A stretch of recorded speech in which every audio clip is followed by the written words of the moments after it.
Welcome to the introduction of clinical histology. In this lesson, we will review 6 general areas of histology using 360 images. At the end of the lesson, we'll review a few questions to see what you can remember. We are in our first area called accessioning.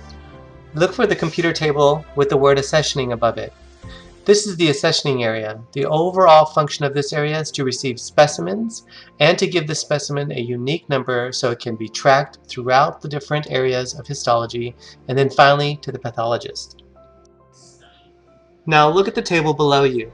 On the table, you can see many specimens which have been through the accessioning area. Based on schedule or urgency, these specimens will go through the next area called grossing. Look to your right and you should see the grossing area with the word grossing above it. The grossing area's purpose is to take the specimen out of the container to examine and document what is seen and felt. This is done using a voice recorder. As a side note, in many hospitals, the accessioning area and grossing area can be in the same location or in 2 different buildings altogether. The benefit of seeing this image is that you can see how the workflow is done.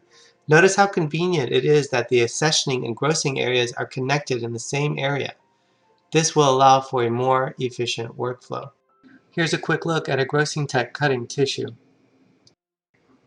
What we see here is a grossing tech taking selective samples of tissue that was accessioned earlier.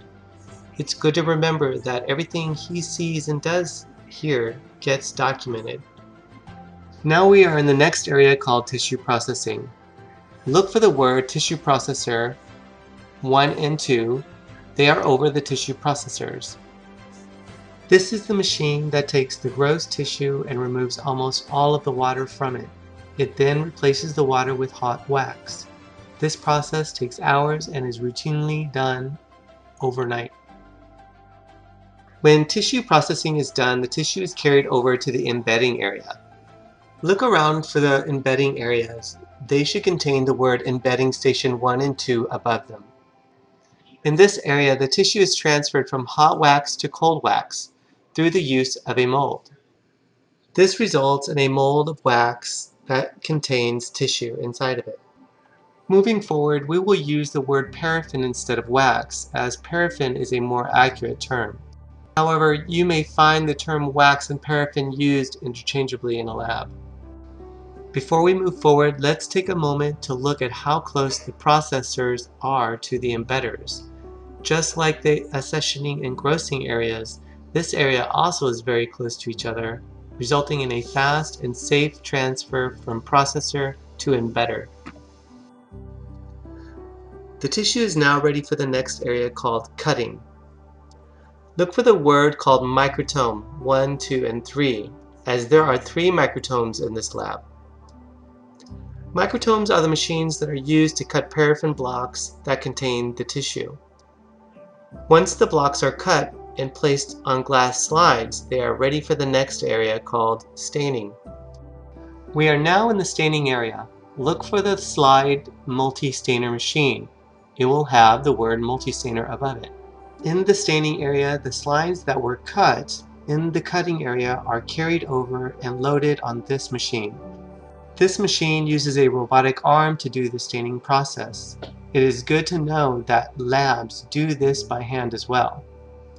A side note, there are a few categories of stains and many types of stains within each category.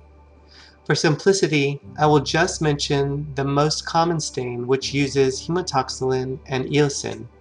This is commonly known as the H&E. Every block that comes to the cutting area gets this stain, and the purpose of this stain, generally speaking, is to see cells and their morphologies. This is the last area in the histology department before it goes to the pathologist. The pathologist will now receive the stain slides. He will review the slides and any other laboratory tests and document his findings in the hospital record system. With the information put into the system, the surgeon, specialist, or family doctor can follow up with the patient. Once the pathologist is done with the slides, the histology department comes back into play. By taking back the slides and putting them into an archive, the blocks and slides are kept for 10 years before they are finally disposed of. In this lab, you can see the blocks and slides stored.